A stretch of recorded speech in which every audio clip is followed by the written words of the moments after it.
Es martes 13. Sí, martes 13.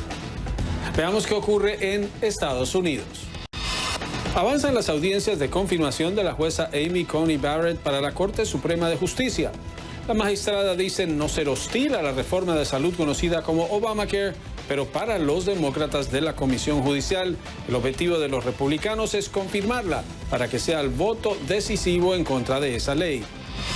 El presidente Trump atacó al doctor Anthony Fauci, principal epidemiólogo del gobierno, quien le pidió a la campaña de reelección del mandatario retirar un anuncio que asegura lo incluyó sin su consentimiento y sacando sus declaraciones de contexto.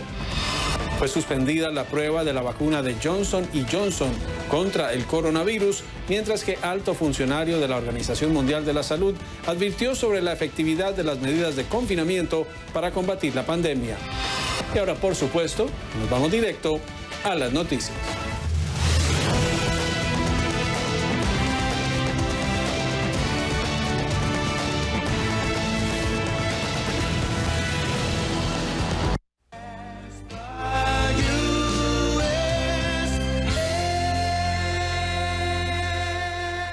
Y regresó el presidente Trump a la campaña, un acto en Sanford, en la Florida. ¿Cómo ven ustedes? Pocas mascarillas o cubrebocas, nada de distanciamiento social.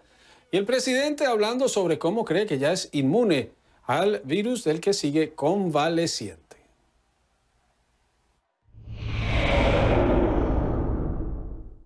Doesn't present that issue. It's not a challenge to pre-existing.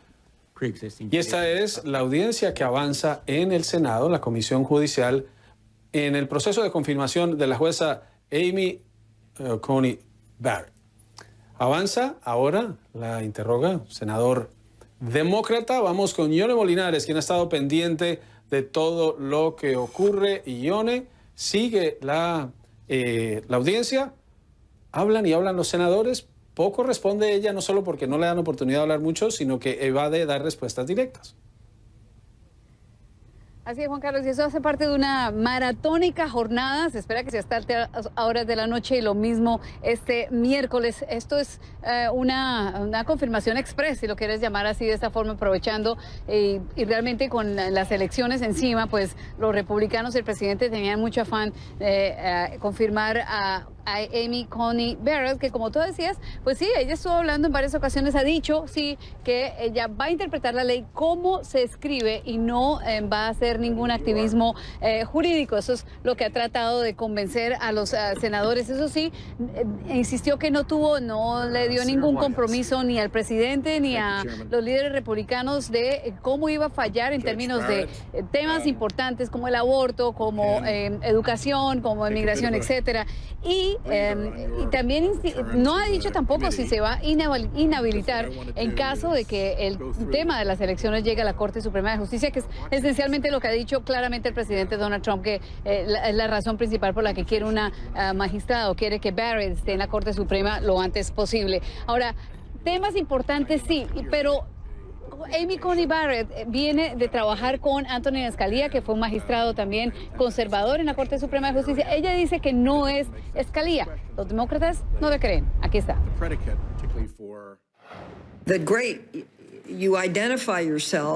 Usted se identifica con un magistrado que usted, como él, sería un voto consistente para retroceder en las libertades y protecciones por las que ha luchado la comunidad LGBT. Y yo esperaba que usted dijera que este sería un punto de diferencia, en el cual esas libertades se respetarían, pero usted no ha dicho eso.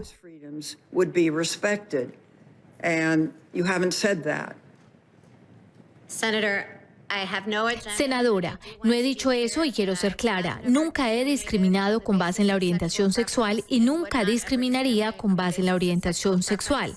Como el racismo, creo que la discriminación es abominable.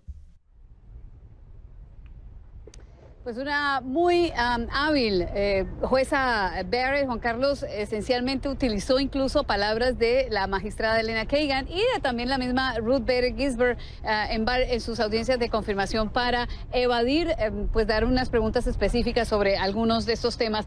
Y también básicamente intentó aclarar parte de al ataque de los demócratas de que está la jueza Barrett lista para acabar con la ley de salud. Ella dice que no es así y se defendió de su crítica en 2017 cuando escribió un comentario relacionado al fallo que había básicamente validado la Corte Suprema en términos de la ley de salud y que había sido el voto del presidente de la Corte Suprema, John Roberts, había sido el decisivo para validar el Obamacare. Pues eso fue lo que contestó la magistrada. Sí critiqué la interpretación estatutaria de la mayoría. Como mencioné anteriormente, mi descripción fue consistente con la forma en que el presidente de la Corte, Roberts, describió la pregunta legal. Pero creo que su inquietud es por qué critiqué el razonamiento legal y si soy hostil con la ley de salud y cuidado asequible. Y que siendo hostil hacia esa ley, yo decidiría sobre algún caso de alguna manera particular. Le aseguro que no lo soy. No soy hostil con la ley de salud y cuidado asequible. No soy hostil con ninguna ley que ustedes hayan promulgado. Un punto interesante fue el momento en el cual ella habla de sus hijos, dos de ellos negros adoptados, el momento en que tuvo que hablar con sus hijos sobre los incidentes que llevaron a la muerte de George Floyd, pero sí evitó hablar de temas importantes relacionados con esto, como la reforma policial. De todas formas, los demócratas, aunque aceptan que Barrett seguramente va a ser la próxima magistrada de la Corte Suprema de Justicia, Juan Carlos, ellos dicen que tienen que asegurarse que ella no va a responder solamente a lo que diga el presidente Trump, que fue quien la designó. Aquí está.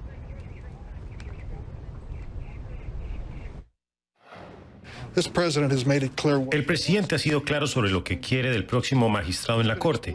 Él ha sido explícito en sus tweets. Sabemos lo que quiere ver de su designada o de cualquier otro designado.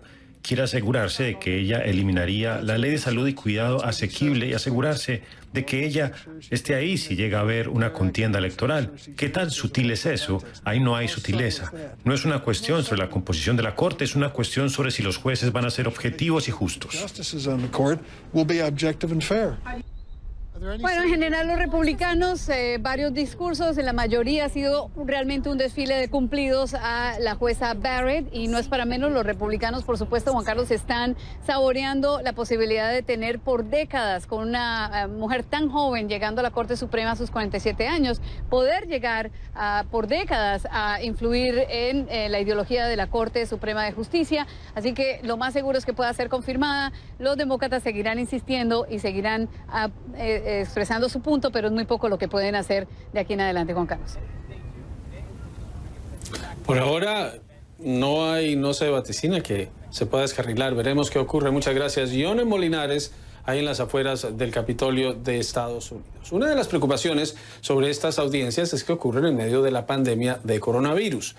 Y destacaba ayer la senadora Kamala Harris que esta sesión se da en contravención de las normas de la capital de Estados Unidos que no cobijan al Congreso de no organizar reuniones de más de 50 personas. Un senador, Mike Lee, dio positivo y regresó y dijo que había recibido el parte para poder hacerlo. El senador Ted Cruz, por prevención, solo asistió hasta hoy. La realidad es que el Senado de Estados Unidos, bajo liderazgo republicano, no tiene una estrategia muy clara sobre distanciamiento social y uso de cubrebocas. Informe de Isa Morales. Como estas imágenes, son muchos los momentos que se viven diariamente en el Senado de Estados Unidos. Muchos legisladores no siguen las reglas de distanciamiento social y algunos no usan la mascarilla, como les pidió el líder de la mayoría republicana, Mitch McConnell, en un correo electrónico a los senadores antes de que estos regresen a Washington el 19 de octubre.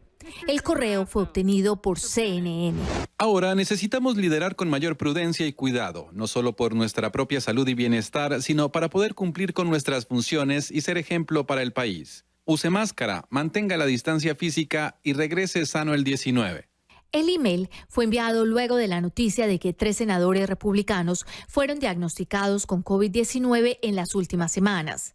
Ron Johnson por Wisconsin, Tom Tillis por Carolina del Norte y Mike Lee por Utah. Lee regresó esta semana al Senado para las audiencias de la jueza Amy Coney Barrett. Según el médico del Congreso, Lee cumple con los requerimientos de los Centros para el Control y la Prevención de Enfermedades, CDC, y no necesita repetir la prueba del coronavirus. CNN revisó horas del video de los encuentros de los senadores desde el 29 de septiembre hasta el 1 de octubre y muestran que con frecuencia los legisladores mantienen conversaciones prolongadas, se acercan y hasta se amontonan. Cuando el médico del Capitolio sugiere que las interacciones no sean más largas de 15 minutos. Según las autoridades médicas, usar la mascarilla es crítico, pero en algunas ocasiones estas no representan una protección total. Y es ahí cuando mantener el distanciamiento físico es fundamental. Algo que algunos senadores de ambos partidos ignoran en los corredores y ascensores del Capitolio. El Congreso de Estados Unidos no cuenta con un programa de pruebas de COVID-19 para los legisladores. Tanto la presidenta de la Cámara de Representantes, Nancy Pelosi, como el líder del Senado, Mitch McConnell, se han negado a crear un plan. En verano, Pelosi ordenó el uso de mascarillas en su Cámara, mientras que en el Senado no es obligatorio llevarlas. Algunos senadores se defienden por no usar la mascarilla, como Kevin Cramer por Dakota del Norte, quien ha presidido el Senado hasta por 3 horas sin mascarilla. Siempre he dicho que me hago varias pruebas a la semana y me hago la prueba cuando es necesario y le haré saber a la gente si doy positivo por COVID. He dado negativo esta semana. No es que sea asunto de nadie. El médico del Capitolio ha sugerido cambios para mantener el distanciamiento físico, como que durante las votaciones haya menos legisladores al mismo tiempo, al igual que inmediatamente voten, se retiren, pero muchos legisladores no siguen las reglas. Isabel Morales, CNN, Washington. Vamos a la pausa. Al regresar, anuncios de la firma Johnson & Johnson y también de la Eli Lilly sobre la suspensión de pruebas de sus tratamientos para el coronavirus. Ya volvemos. De la región, India ya es el segundo.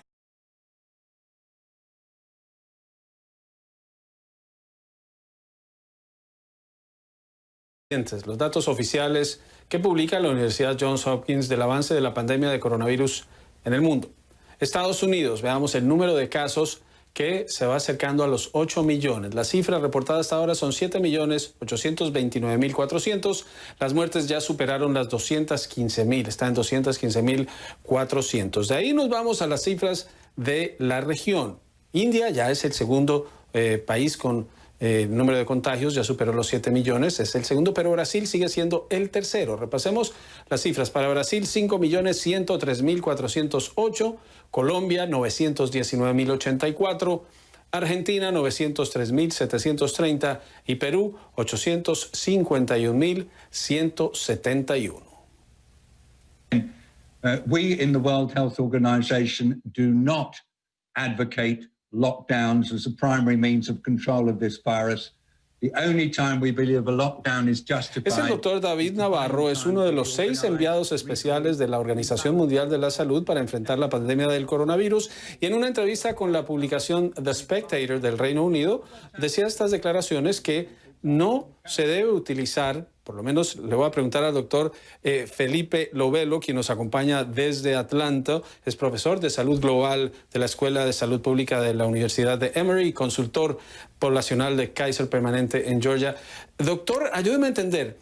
Lo que yo le entendía a su colega, al doctor Navarro, es que los confinamientos no deben ser la principal herramienta para combatir una pandemia, no que no hayan servido, como dicen el presidente Trump y los seguidores del mandatario, que le dieron la razón de que no se debe hacer confinamiento. Claro, los confinamientos, y buenas tardes, Juan Carlos, se utilizan como una de las últimas medidas cuando la transmisión del virus se sale de las manos en una región, en una ciudad o incluso en un país. Es lo que se hizo al principio de la pandemia para ganar tiempo.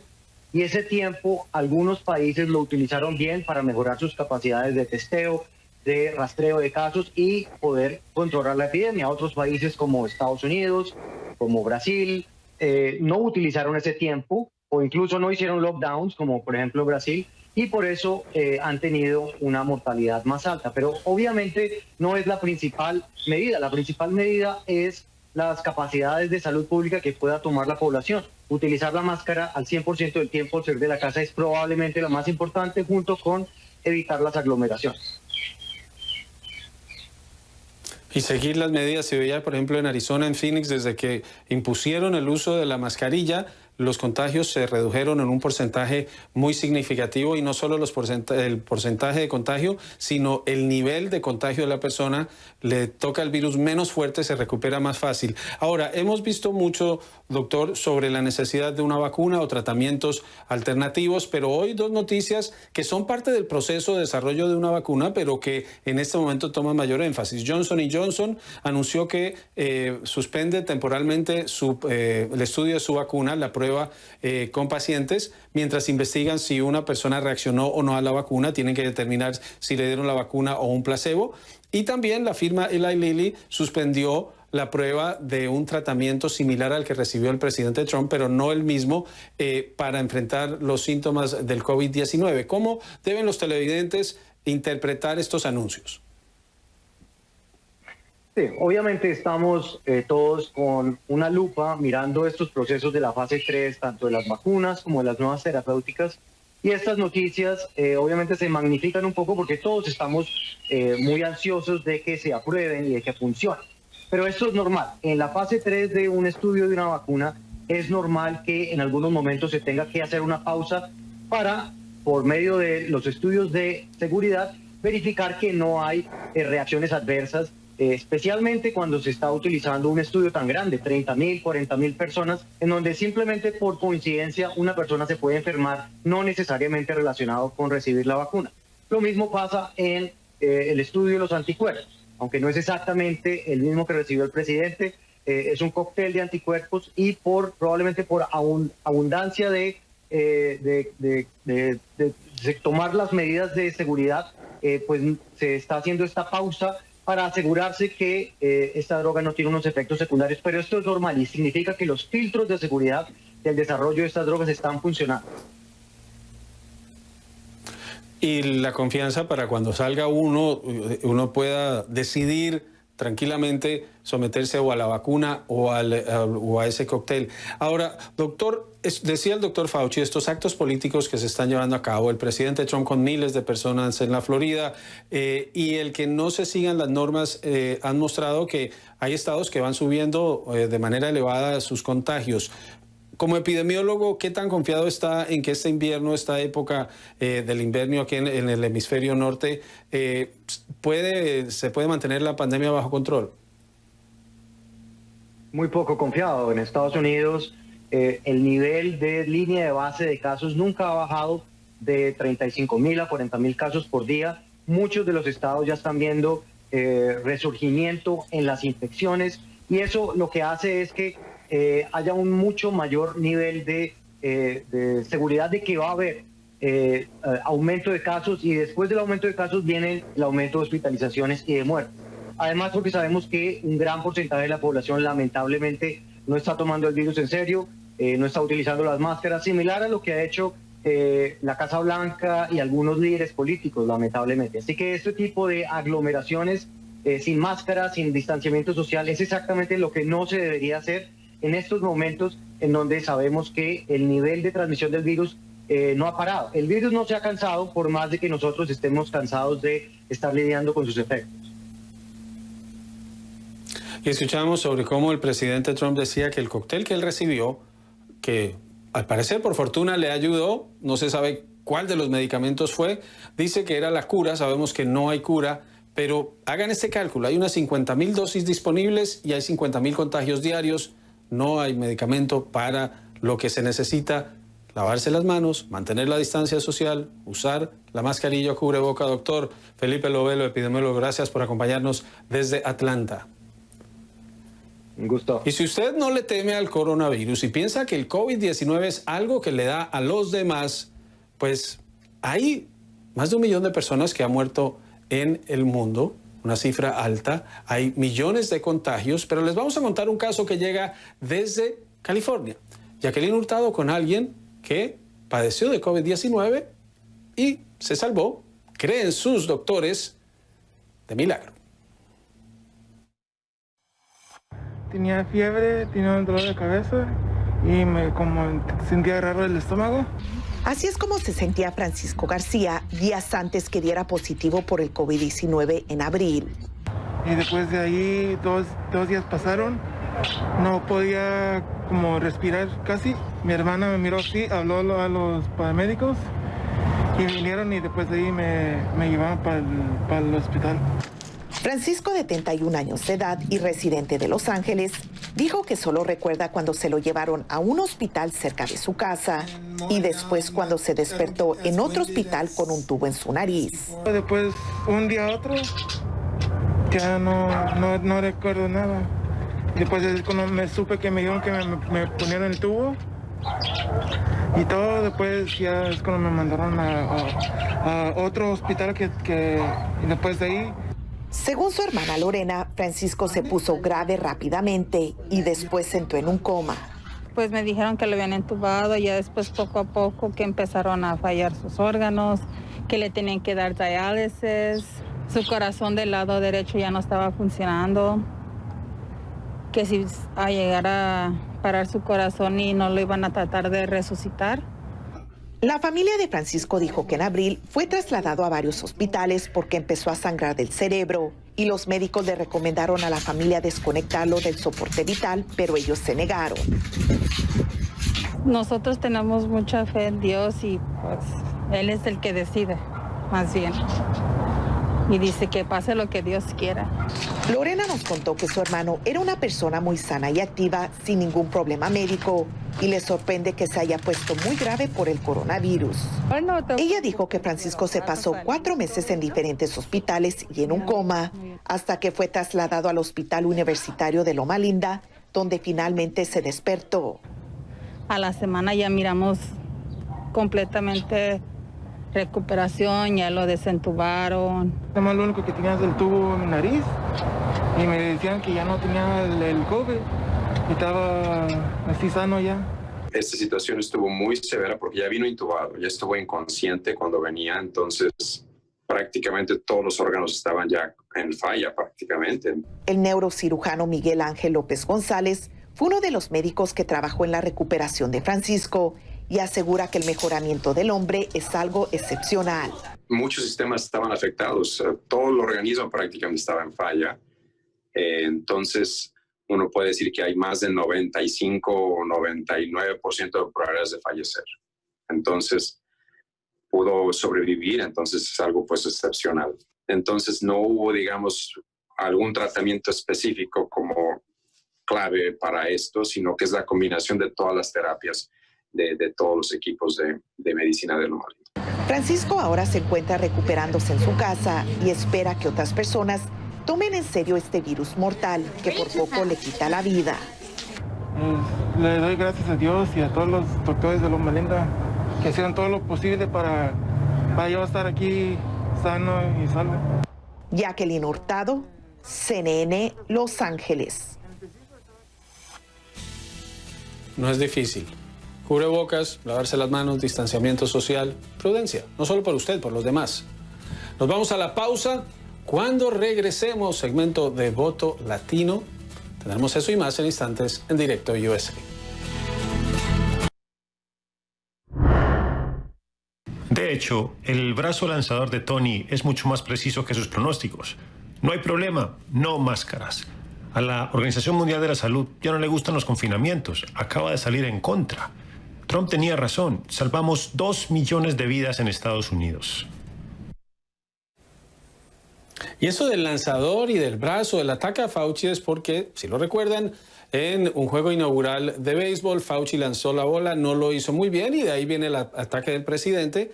Pero no es cierto que la Organización Mundial de la Salud le haya dado la razón sobre los confinamientos. Dijo que deben ser una herramienta de último recurso, no la única herramienta para combatir el virus. Pero era necesario cuando se hizo. Pues es parte de la disputa. Pero Fauci, quien se quejó porque la campaña de Trump está usando unas declaraciones suyas fuera de contexto en un anuncio, no se queda callado. Y dijo que era lamentable ver cómo hay actos políticos en medio de la pandemia.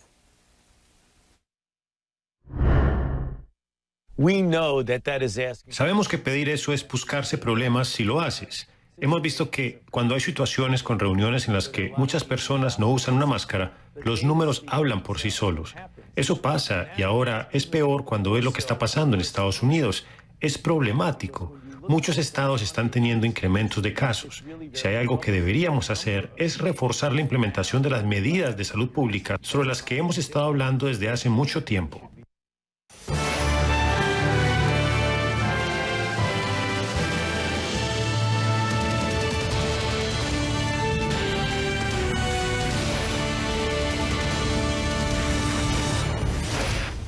Las elecciones en Estados Unidos ya empezaron y ya son millones las personas que han votado. Un porcentaje de los más de 130 millones que votaron hace 4 años. Pero veamos un mapa que nos muestra cómo se distribuye la solicitud de votos para hacerlo de manera temprana.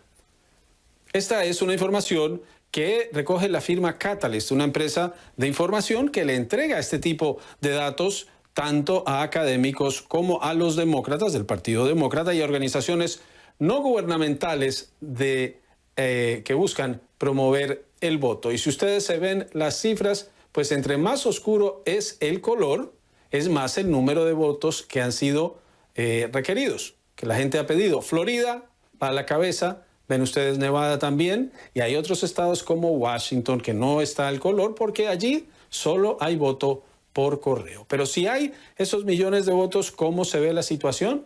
Pues Texas comenzó hoy con su votación anticipada. Es decir, las elecciones en Texas comenzaron hoy. Y no es muy diferente lo que se ve en Texas a lo que se está viendo en otros estados que le dan la oportunidad a quienes quieren participar de los comicios de hacerlo desde hoy. Largas filas y espera. Ese es el escenario que se vive en Texas en medio de la realidad. El condado de Harris, con casi 4.800.000 personas, registró hoy antes del mediodía por lo menos 50.000 votos. Estas son personas que van y depositan su voto de manera directa. Y llega este día luego de que la Corte de Apelaciones del Quinto Circuito en Texas le dio la razón al gobernador Greg Abbott, quien pasó un decreto en el que determinó que cada condado solo podía tener un buzón para que la gente que no quiere mandar su voto por correo ni quiere votar en persona vaya y lo deposite en ese buzón de manera oficial.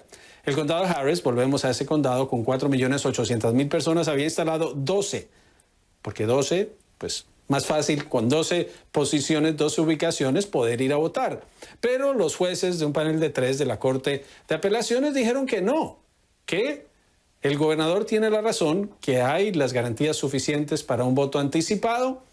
Llegaron a la conclusión que en derecho es diferente a como ocurre en la matemática, que 1 es lo mismo que 12. En California, mientras tanto, sigue la disputa también por el tema de los buzones, porque han sido instalados en iglesias, en diferentes lugares, por organizaciones cívicas, pero también por el Partido Republicano, buzones que dicen son para recaudar los votos de quienes no quieren ir directamente a las urnas. El fiscal estatal, la Fiscalía Estatal de California, le envió una notificación a quienes están instalando estos buzones no reconocidos por la autoridad electoral para que los retiren porque consideran que están violando la ley, pero el Partido Republicano respondió que lo van a seguir haciendo. La advertencia es: si usted está en California, va a votar, tenga mucho cuidado en dónde deposita su voto. Fíjese que sea o un buzón oficial de la Autoridad Electoral de California, o envíelo por correo, o vaya a votar en persona, porque de pronto deja su voto y no llega. De Texas, California, nos vamos a Georgia, en donde comenzaron ayer con la votación anticipada. En Georgia, las listas de espera también son extensas. Hagan este cálculo. Ayer empezaron a votar y hubo puestos de votación en donde la gente esperó entre 8 y 10 horas para poder participar y poder votar de manera directa. Entre las razones que generan la demora es el alto número de personas que quieren participar, algunos problemas técnicos y las restricciones que impone la pandemia. Pero por ahora se ve una mayor participación y esto estadísticamente favorece a los demócratas cuando hay votación anticipada y la gente participa de mayor manera, no a los republicanos. En medio de esta disputa y cuando la gente está decidiendo por quién votar, hoy los abogados del presidente Trump en Nueva York acudieron a la Corte Suprema de Justicia pidiéndole que suspenda el proceso que ya ha sido avalado para que el presidente Trump tenga que entregar sus documentos financieros a la Fiscalía de Nueva York, que lo investiga para determinar, primero estudiar los pagos hechos a mujeres durante la campaña, previos a la campaña de 2016, y también para ver si las empresas del presidente inflaron los precios de las propiedades para pedir préstamos y redujeron los precios de las propiedades para pagar menos impuestos. Le están pidiendo a la Corte Suprema que suspenda la orden de una corte menor para que tenga que entregar estos documentos en un caso en el que ya fue interrogado su hijo Eric Trump. Y tenemos encuestas. Hoy vamos a presentarles el resultado de una encuesta, un sondeo de la Universidad de Monmouth sobre un estado de batalla, el estado de Carolina del Norte. Veamos qué dicen los sondeos y lo vamos a contrastar con 2016. Según este nuevo sondeo de la Universidad de Monmouth, ven ustedes 49% para Biden, 46% para el presidente Trump. El margen de error es de 4,4%. Fue entre el 8 y el 11 de octubre. Y ya sé, me van a decir los seguidores del presidente, pero ¿cómo estaban las encuestas en 2016? Pues buscamos la misma encuesta y buscamos la misma fecha similar. Para el 16 de octubre de 2016, la ventaja era para Clinton apenas por un punto. El presidente Trump tenía 46. Es decir, con margen de error sigue el empate, pero ahora es 49-46. Hace 4 años era 47-46. Y de esas encuestas nos vamos al estado que tienen en la mira Trump y Biden. Ayer estuvo allí el presidente, hoy está el ex vicepresidente y recorriéndolo de arriba abajo, Ana María Mejía. Ana María, ¿ya está allí el ex vicepresidente? No, Juan Carlos, no ha llegado. El evento estaba planeado para las 4:30 de la tarde, pero aún no ha llegado el vicepresidente. Él está muy cerca de acá, está en otro lugar del condado de Broward, que es Pembroke Pines. Está en este momento reunido con los adultos mayores, hablando un poco con ellos sobre lo que va a ser su futuro. Y cuando llegue hasta aquí, hasta este punto, lo que va a hacer es hablar un poco, y de eso se ha adelantado, sobre las elecciones del próximo 3 de noviembre, incitando a la gente a votar. Pero yo te voy a dejar con unas imágenes porque realmente es muy diferente de lo que vimos ayer a lo que estamos viendo en el día de hoy. Porque lo que ustedes ven al fondo es la tarima donde va a estar el vicepresidente Joe Biden. Va a estar allí, pero no va a haber gente abajo. Es decir, lo que hay son carros. Y lo que hemos visto desde que llegamos es una fila interminable de carros. Llegamos al punto donde nos chequea el servicio secreto, nos hacen bajar, revisan el carro y pueden pasar y allá se parquean. Realmente es muy diferente este evento al evento que vimos en el día de ayer, porque ayer efectivamente lo que veíamos eran filas de muchísima gente, no había distanciamiento social, no había mascarillas. En el día de hoy, cada persona va a estar en su carro y lo que podemos oír a la distancia son los pitos, las bubucelas, la gente gritando desde sus carros, están muchos animando con las banderas y demás, pero es muy diferente a lo que vimos en el día de ayer. Realmente había muchísima prensa en este evento, la gente de los medios de comunicación tenía las mascarillas. En el día de hoy lo que vemos es que se están cuidando muchísimo y están pidiendo que todos estén con protección, pero cada uno desde su carro. Eventos muy distintos entre el del presidente Donald Trump y el del ex vicepresidente Joe Biden. Nos decían que la campaña de Biden está revisando la legislación local, las restricciones, para cumplirlas en medio de la pandemia. Y claro, un claro contraste con lo de ayer, en donde eso no ocurrió. Ana María Mejía recorriendo la Florida de norte a sur. Hace rato no oía esa palabra. Gracias, Ana María. Nosotros a la pausa, ya volvemos con más.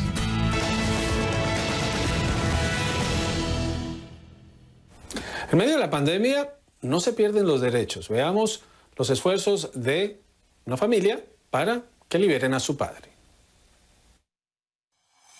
Papá, te extrañamos y te queremos mucho. Yo también las quiero mucho, mamita.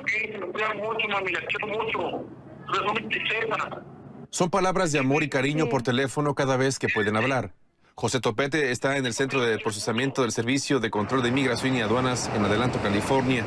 Sus hijas, Yace Topete, de 24 años, y Vera, de 23, expresan angustia por la salud de su padre, de 51 años, que contrajo coronavirus en reclusión. ¿Cómo te sientes hoy? Me siento, amiga, bien mareado, amiga, con el dolor de cabeza. Dicen que quieren cuidarlo en casa y llevan 3 meses de manifestaciones comunitarias en Los Ángeles pidiendo una medida judicial que se los permita. Él sufre de muchas problemas mentales y también tiene sus condiciones preexistentes y está sufriendo bien mucho. Por medio de una entrevista telefónica y sin dar detalles específicos, José Topete nos dijo desde el centro de detención que estar allí es muy duro. Afirma que la atención médica que le ofrecen para el coronavirus y otras condiciones deja mucho que desear. José, ¿cómo podría describir usted la atención que está recibiendo ahí por parte del personal hacia usted? Muy mala. La atención médica aquí está muy mala. Están capacitados. Ellos están capacitados para un incidente de lo que está pasando ahorita. También por teléfono, su abogado de inmigración nos dijo que su cliente ha dado positivo al coronavirus en 3 ocasiones desde mediados de septiembre y que sigue a la espera de los resultados de las 2 últimas pruebas que le practicaron.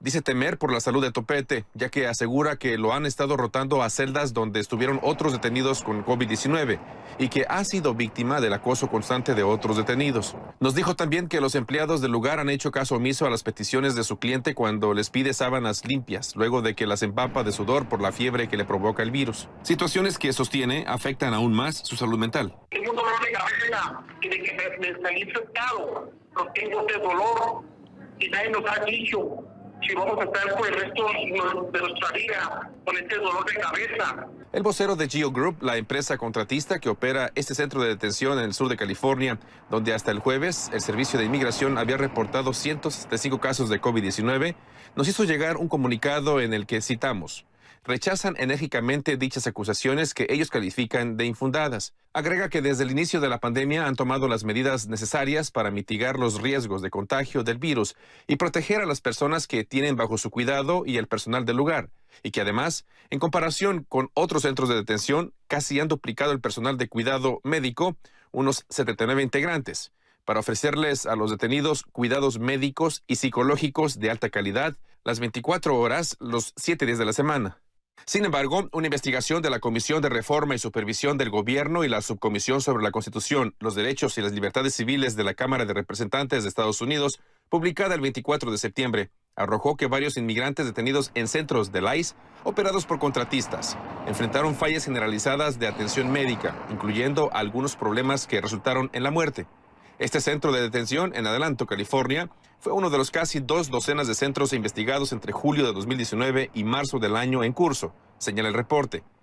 Un informe que, según la directora de Asuntos Públicos de ICE, Stacey Daniels, le dijo a CNN a través de un comunicado que este reporte empaña la reputación de la agencia, ya que no resaltó realmente las atenciones que reciben los detenidos mientras están bajo su custodia, y que al mismo tiempo está totalmente comprometida con la salud y seguridad de quienes están bajo su cuidado, y agregó que revisará el informe de la comisión. No obstante, conversamos con otras personas que han pasado por este centro de detención y también afirman que hay deficiencias en la atención.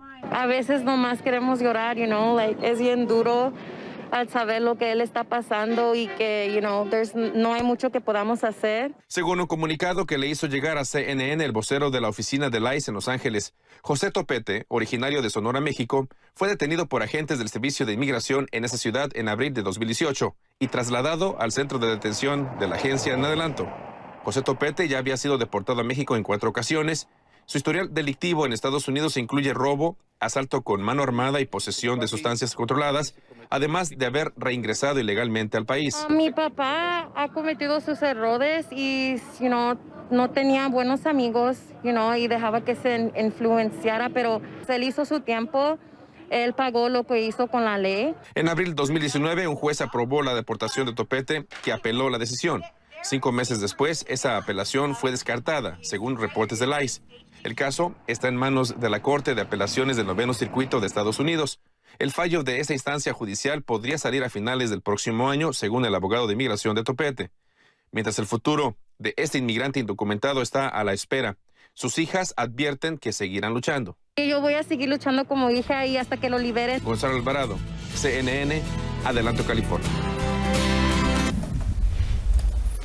En este momento avanza la audiencia de confirmación de la jueza Amy Coney Barrett. Está siendo interrogada por la senadora Mazi Hirono de Hawái. Entre las preguntas que le hizo es si ella ha cometido alguna vez agresión sexual de algún tipo. Y luego le preguntó sobre la forma de tomar decisiones que dice ella, si deben o no incorporar la experiencia de vida de un magistrado y no solo la interpretación literal de la Constitución.